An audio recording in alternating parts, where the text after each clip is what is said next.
Appreciate you streaming us in on a Football Friday. The Mac and Mac guys here on Birds 365. We are joined by our first guest of the day, and that's a good shot he's got there. He's looking very ominous. Man. If you're looking for ominous Marcus Hayes, you got the look down right there. Hey, you know what? Let me flip this around. I'll be right back with you. I didn't realize it was going to look like this. He looks fine, but just we're fine. We're fine. The light and the background. We got to see the shore though, so that's exciting. Yes, even though it's an overcast day. Marcus will be coming to us remotely. It's not that overcast because there he is. Marcus in the dark, and now Marcus is in the light. Yes. Damn, we can see that handsome guy, Marcus Hayes. Yeah, we got to see the ocean though, so that was exciting. I can facilitate that. I think. Yeah, that's a good shot. Yeah, very good. All right, a little vacation for Marcus Hayes. We hope you enjoy it, and thanks for taking a little time out for us, Marcus. My pleasure. Yeah. Now, Jody couldn't sleep last night because he was so excited about the Sixers draft. I kind of want to. He was excited Tobias was going to get traded. That's what he was excited about. No, I wasn't, because I knew he wasn't get traded. They could get dealt. But he was going nowhere fast. People were begging for action last night, and they got it with undrafted free agents. Do you like Tobias? No, I'm realistic about the NBA. All right. I get the fact that he's got an expiring contract, but in the meantime, you have to pay him $35 million to give you 12 points a game. Who's going to do that? I didn't see the fit with any of the teams out there. It might be 17 points if you get James Harden off his team. Yeah. Well, that's kind of what I wanted to talk about. The Sixers are in this sort of it's ironic because the whole argument for starting the process was, well, you're in purgatory. You can't do this. You can't do that. And I think they educated or tried to educate a large portion of their fan base that this is, and they succeeded, that this is the only way to do things. And now they didn't get it done, and they're back in the same position. I kind of wanted, because you're in the spot, that you obviously cover the Eagles and every other team in this league. The Eagles, a different sport, understandably, but they're pretty concrete as the best organization in this town for good reason at this particular time. I think it starts with ownership and the GM.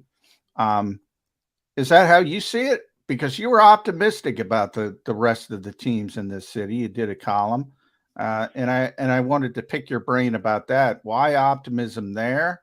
Or am I overstating the Eagles and what they've been able to put together? Well, I will say this, and correct me if I'm wrong, the NFC East hasn't had the same champion in, what, 20 years about? Years? Yeah. Yep. So the NFL is formulated differently. And you can say what you want about the NFL and its evil empire. They did it right. They do it right. It is the absolute crystallization of flawless socialism. Ironically, 27 of 32 owners are, staunch capitalists, but they share everything, and that makes things even. You really have to screw up to be a bad NFL organization for a long time, because you get lots of chances, and it's an egalitarian league, and luck plays more of a role in the NFL than any other sport. Don't say that too loud, Marcus. The Eagles may hear you. They don't like to hear the L word. No, but they've been unlucky too. But they've been lucky, and they're well run. I mean, John's right. They are the best run organization in the league right now, except maybe Kansas City. But they are also lucky in that other teams aren't. I mean, think about what the NFC East has been recently. They're lucky that their quarterbacks have stayed relatively healthy. They got really lucky, or they're brilliant with Nick Foles. Think about the luck that they've had. And that's not to say the rest of it wasn't there. They were right about Jason Kelce and right to keep him, right to develop him. They were right about Fletcher Cox. They were right about Devontae Smith. They were right about Carson Wentz for a little while. So, I mean, it's much more difficult. For me, the hardest sport to be good at for a long time is baseball. It really is. There's so many moving parts. It's the only roster where literally every single guy, of the starters, all the starters have to be good for 6 months. They really do for you to have a chance. So baseball's toughest. Football's it's certainly the easiest to get right if you screw it up. We've seen Howie do that. Yeah, well, that's true. You can come back quicker in football, Right. certainly. Yeah. Certainly Howie did that. All right, I'm going to talk about a guy who we don't talk about much here on Birds 365, which just boggles our mind. That's Jalen Hurts. That he's sort of become this given that, well, you got Jalen Hurts. We can talk about everything else about the Eagles. We don't need to talk about Jalen Hurts. But let me at least pose this question. It's been a while since it was a given that Jalen Hurts was the man. You have to go back to his freshman year at Alabama. All right, yeah. Because by his sophomore year, this Tua Tagovailoa kid was looking over his shoulder. So much so that he came in and won the national championship coming off the bench. So his next year, he's the backup to Tua. The next year, he's out proving himself again in Oklahoma. He comes into the NFL and he's drafted to be Carson Wentz's backup. He gets a chance to jump in and play as a rookie, but it wasn't exactly, oh my God, look at this guy. He's going to be our quarterback for the next decade, result-wise.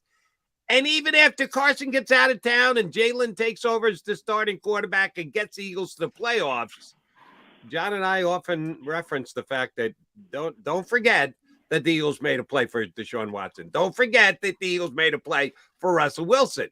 They weren't entrenched with Jalen Hurts coming into this past year. And then Jalen did what he did. He's almost a damn MVP of the league. He's the man. And his contract says he's the man. And his stats say he's the man. But it's been about 5 years since he's been the man. Any worries about that? That maybe Jalen, although he says the right thing every single time, that maybe gets a little bit of a big head? Well, my observation, and John's been around him more, but my observation with Jalen Hurts is he's probably the most insecure athlete in Philadelphia who uses the insecurity to his advantage. I think he knows what his physical limitations are and always have been.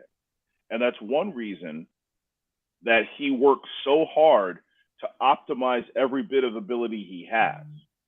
And that's one reason he works so hard to be in the best physical shape he can be in.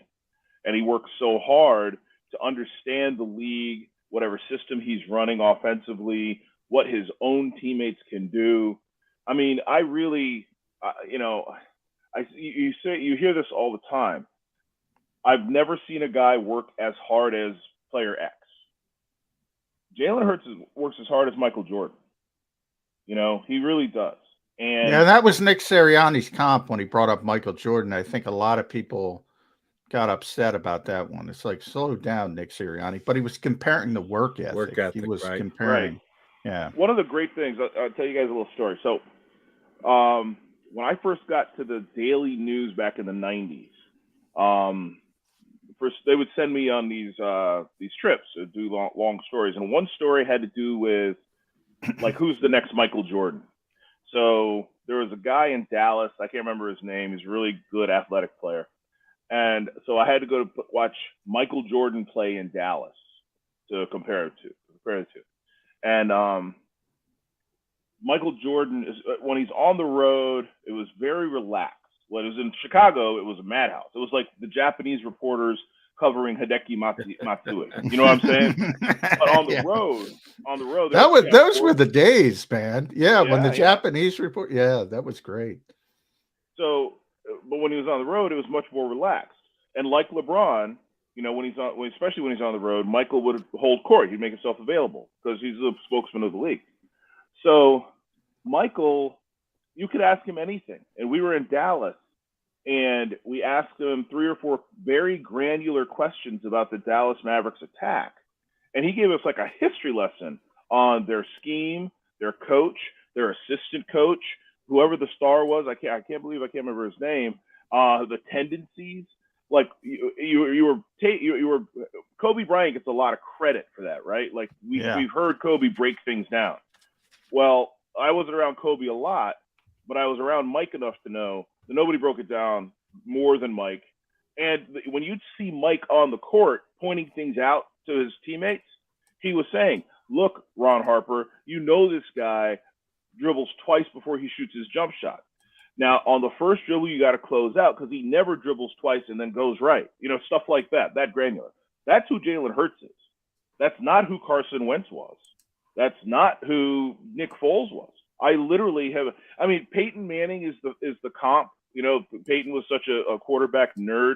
Believe it or not, I shouldn't say that, believe it or not. Troy Aikman was like that. Troy Aikman was incredibly cerebral.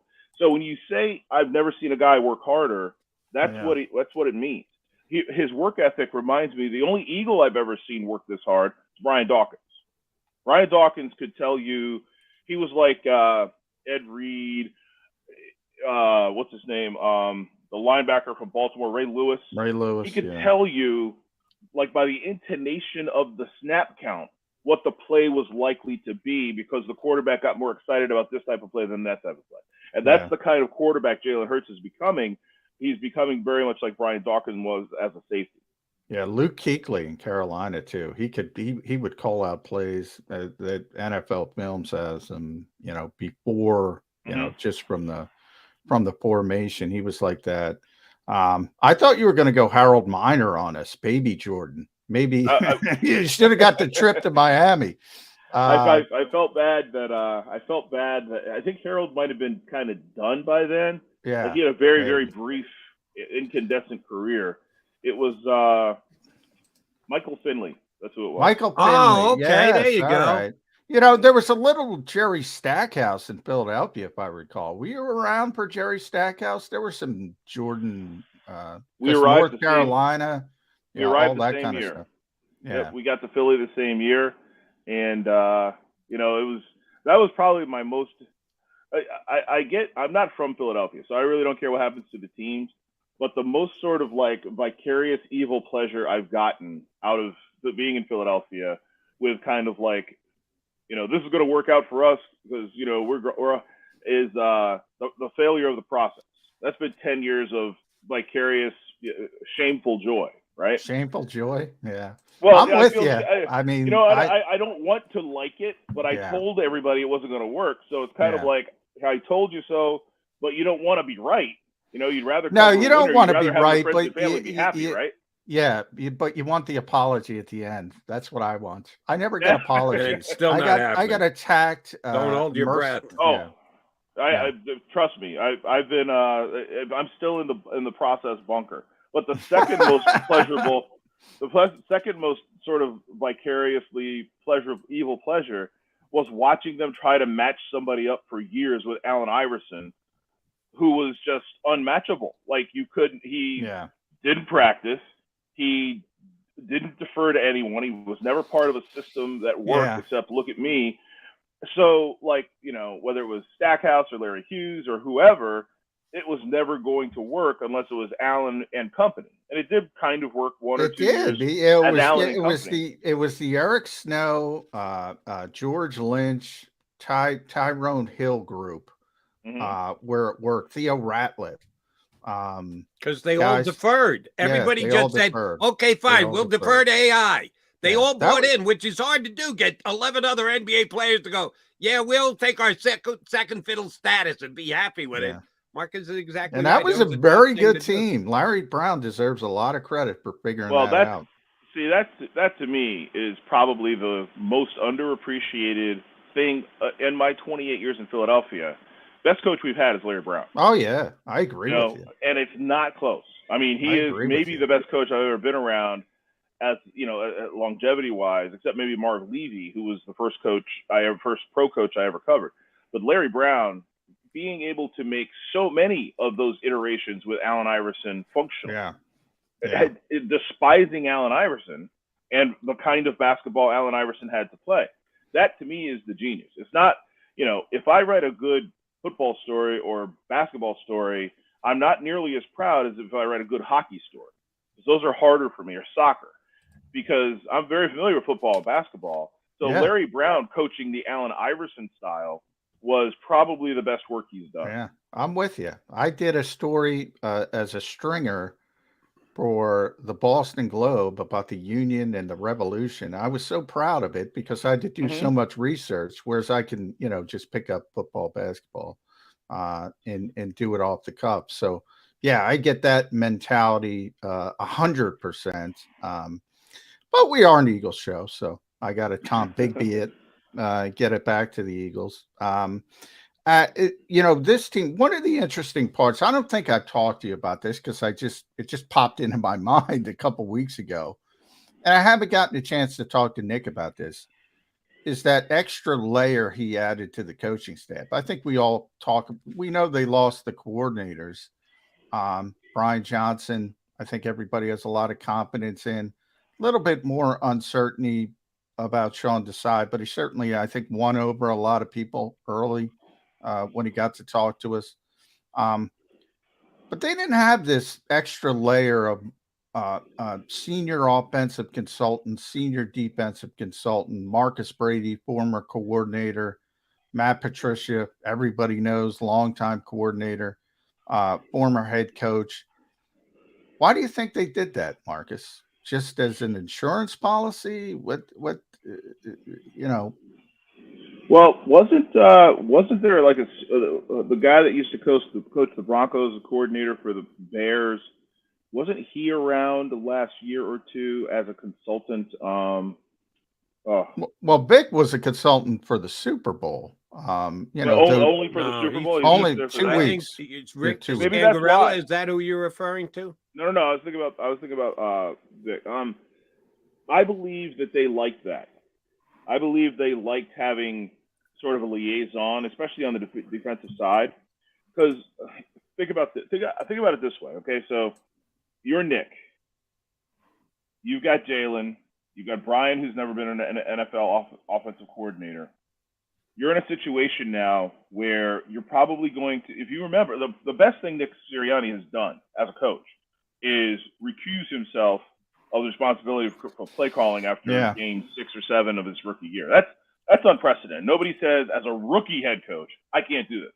It's too much. So I think he thinks he's going to have to be more involved with everything, especially on the offensive side of the ball. And I think you're going to see a lot more asks of Jalen Hurts this year. I think the playbook hasn't really been opened, especially to the degree that they want to open it. I think we've seen them running an offense that suits the quarterback, not an offense they prefer. And as the quarterback matures, they're going to be able to do more, right? So I think you're going to see more Nick Sirianni as offensive coordinator this year than you did in the past, which means he has to have somebody communicating to him in very simple coach speak what's happening on the defensive side of the ball and with special teams.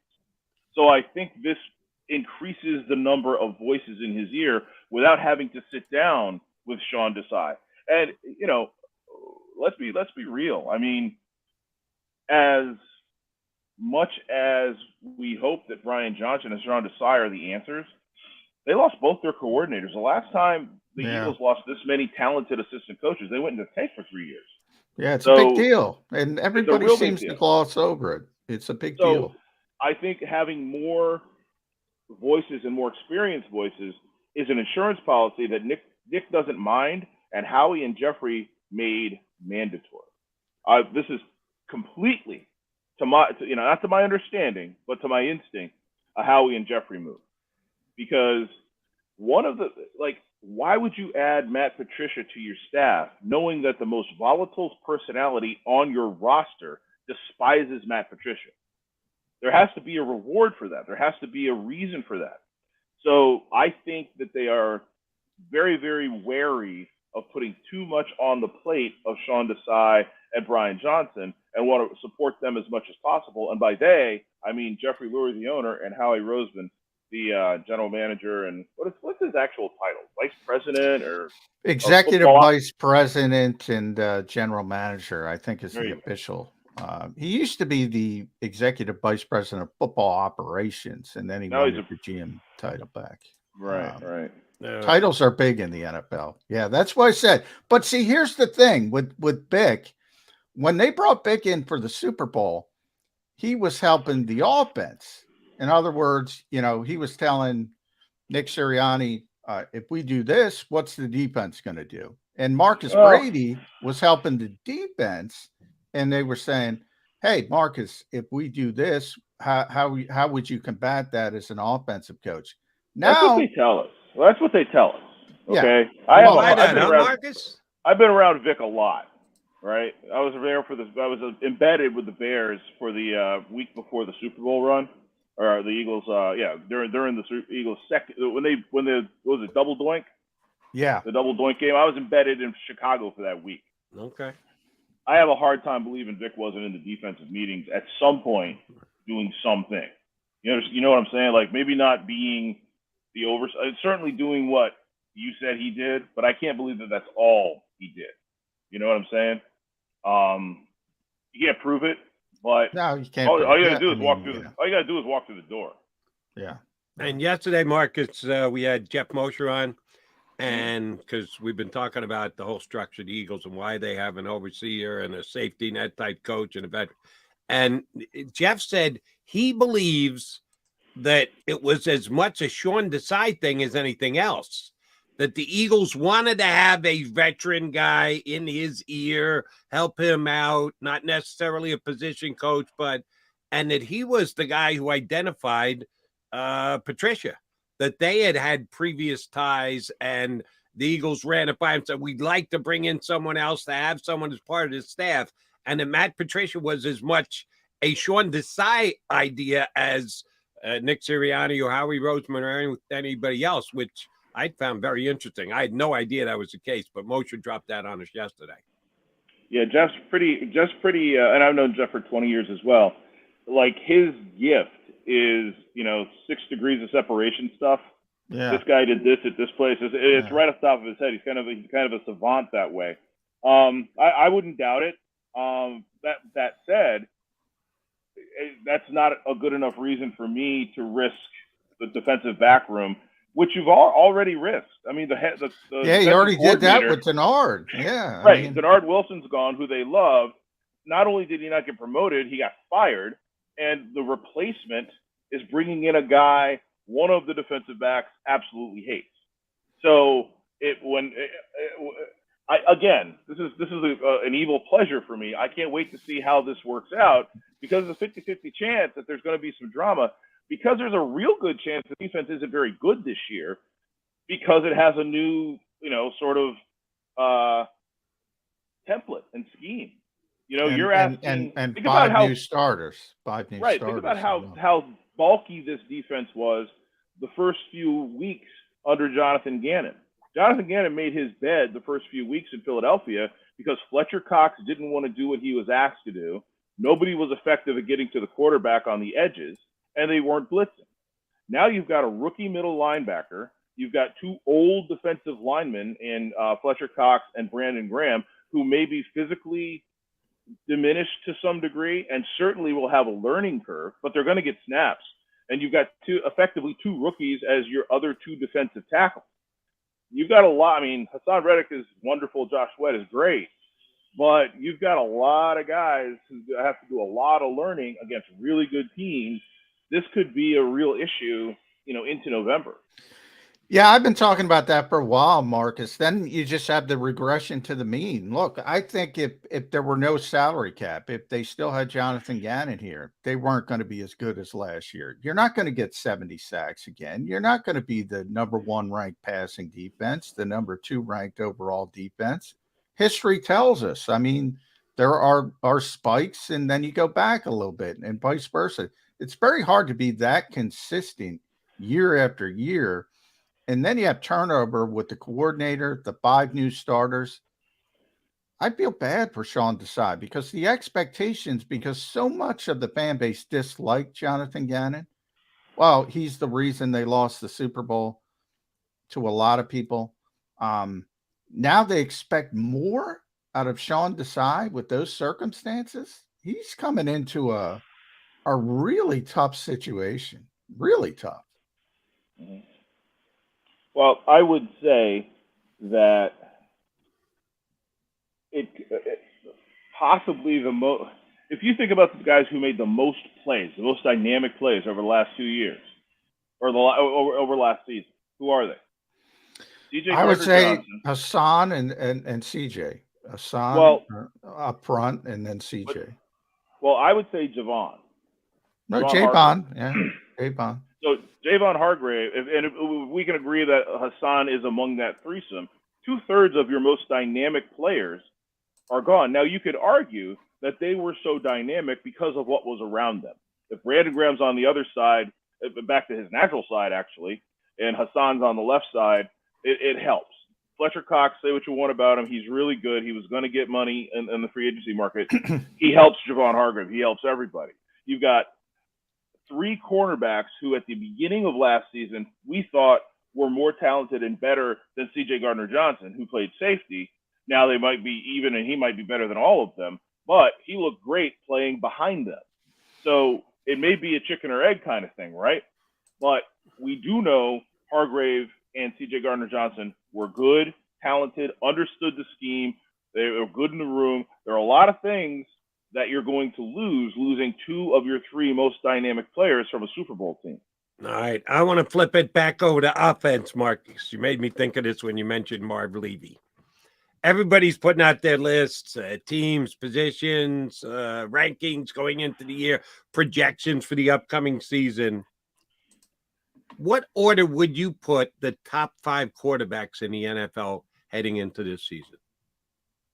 You know, I think I was listening to a radio show yesterday. I think it was, and the topic was, where is Jalen Hurts?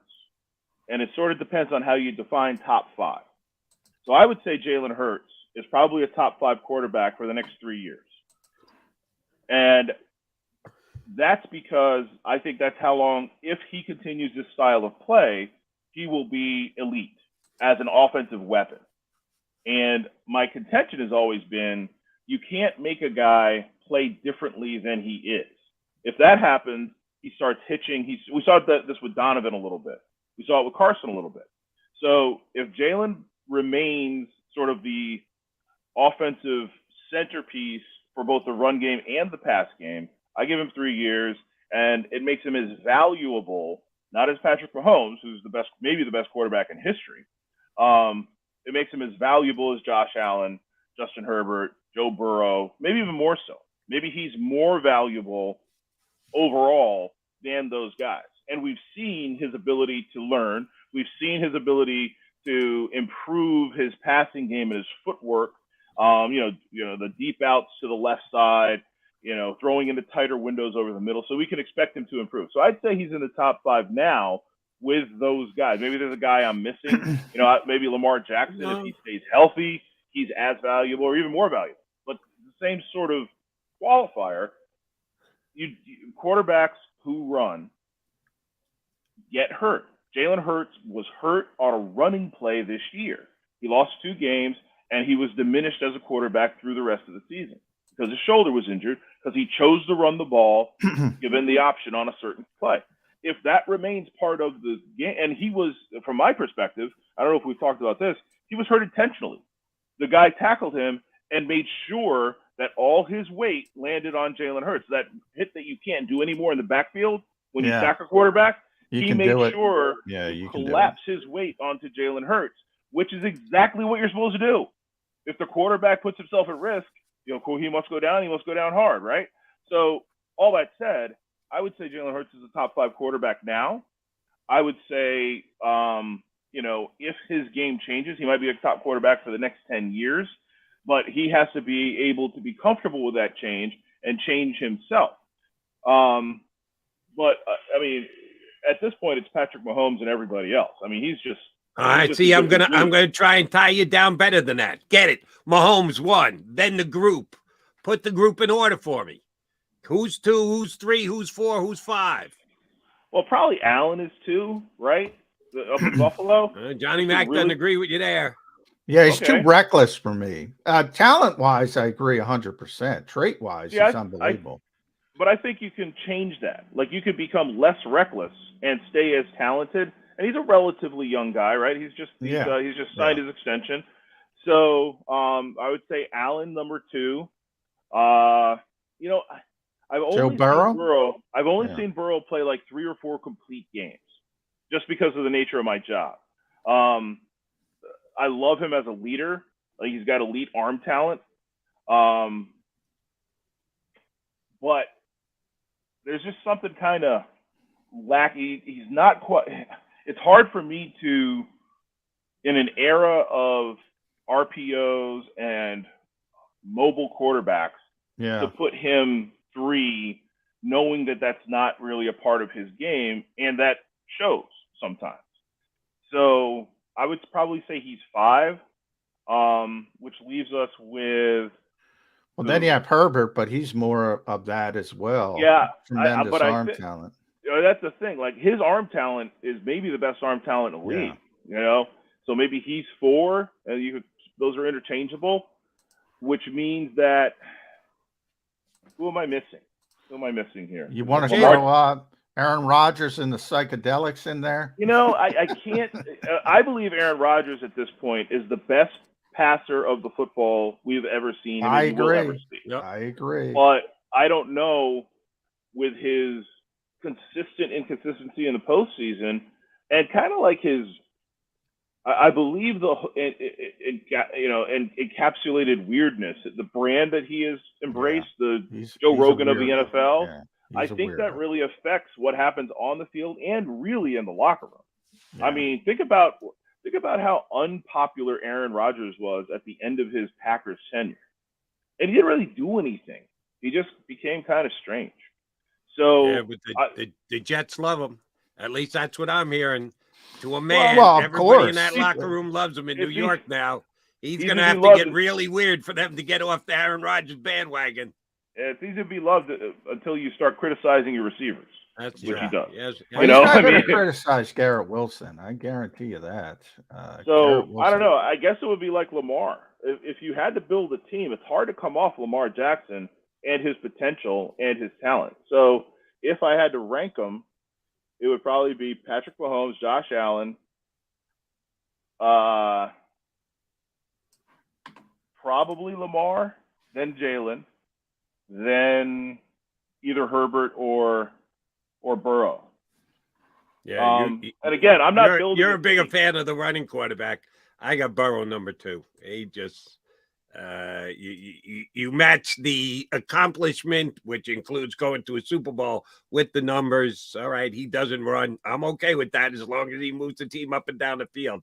I would have Burrow number 2 behind Mahomes. But you're saying that Lamar and Jalen don't move the team up and down the field. They do. I mean, I'm talking about. Not like Burrow does. Yeah. They do. I mean, they have a spectacular offense.